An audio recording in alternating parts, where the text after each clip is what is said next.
This is the Zoom F2, a tiny little belt pack style audio recorder, and it's one of the simplest and lowest cost ways to get started using 32-bit float audio. If you don't know what 32-bit float audio is, I have a video explaining it in more detail and why I think it's something that everyone should know about and consider using. We're going to link to that video below and in the cards on this video, so make sure you watch that. But essentially, 32-bit float audio records with such a wide dynamic range that you don't have to set your sound levels anymore. If it's really quiet, you can boost it up with no quality drop, and if it's really loud, it won't clip. You can just bring the gain back down when editing, and all of that information is still there with no distortion whatsoever. So you simply don't need to worry about your record levels at all. In fact, to prove that point, the Zoom F2 doesn't even have any ways of controlling your audio levels on it.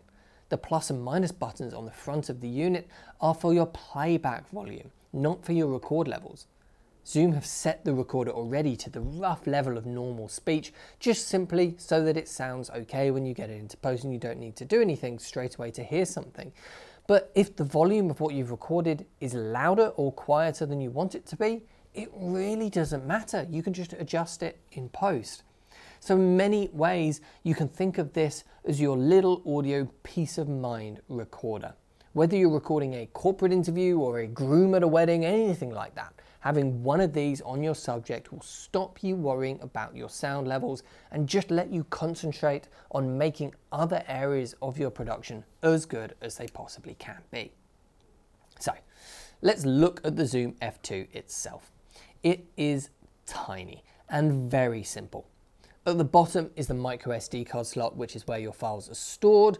Then on the front, the main buttons are of course the on and off switch, which can be pushed all the way down into the hold position in order to lock the whole device, which is what you're probably going to want to do if you're putting this on somebody else. And that hold switch is quite rigid and recessed it back into the unit a little bit, so I wouldn't worry about it becoming unlocked at all during use. And then there's some indicator lights. The battery light, which is green when full, orange when half full, blinks orange when it's a quarter left, and blinks red when it's about to run out. There's then an input light which goes green when you're receiving audio from your microphone, and it flashes red when the level is too high and it's going to clip. Although, to be honest, with 32-bit audio, that's very unlikely to actually happen very often. And then there is, of course, the recording light to let you know that you're actually rolling. For any controls beyond this, you need to plug it into your computer with a USB-C cable. And this is how you get your files off, it's how you format the card, change your record settings, anything like that. And for batteries, it simply takes AAA batteries, and if you use rechargeable ones, it can charge them from the USB port on the bottom, which is a great touch. This is how I'm probably going to use these, partly to avoid actually using disposable batteries, of course, but also simply because the compartment door is probably the least well-built part of the F2. So if you can avoid having to even deal with that at all and you just use rechargeable batteries, I probably would recommend doing that. Now there is, though, a version of the F2 which takes things a bit further, the F2 BT for Bluetooth control. This lets you use their app to control and check on the F2. Now you can't play anything back from the app or monitor your audio or anything like that, although you do get your sound levels on there. Plus, annoyingly, you can't actually format the SD card from it, so you're still going to have to plug it into your computer for that. But what this app is great for is for checking that the unit is recording. If you're doing events or anything like that, being able to just check that it's recording for peace of mind without having to physically go over and look at the unit yourself is incredibly useful, and so you're probably going to want to spend that little bit more on the BT version just for that. The other thing I should definitely mention is that the F2 does come with its own Lav Mic. Now it's not going to impress anyone too much, but I've certainly seen a lot worse ones come bundled with some products. I'm sure for many people it will be plenty good enough, but if you want to use a better one, there are of course lots available. So how is this different from the other 32-bit products which we're going to be looking at? Well, compared to the Zoom F6 and the Sound Devices Mix Pre 2, the difference is obvious. Those are multi-track, multi-input recorders with a bunch of extra features as well. They're very, very different products.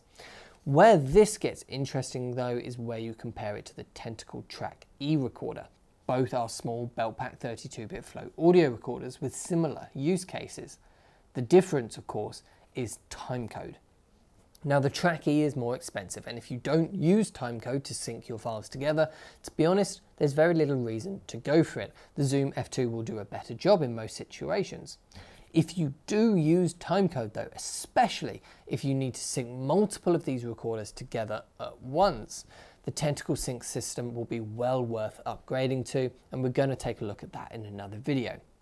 Now you can add timecode to the F2, so it's not like you can't use timecode if you go for the Zoom system, but once you start going down that route and buying other pieces of kit to make it work, in my opinion, you might as well have gone for the Tentacle Sync in the first place.